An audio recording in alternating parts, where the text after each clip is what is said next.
Unable to authenticate, try again later, error occurs while entering Multiversus game in PS4. Solution: check for update. Install update file for the Multiversus game.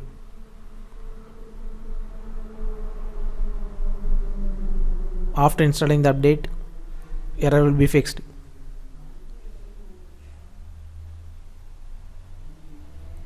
Another problem, Multiversus stuck on authenticating.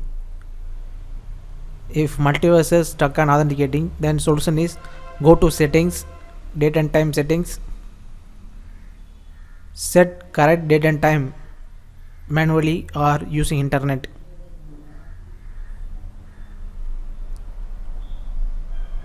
This will solve the problem. Subscribe.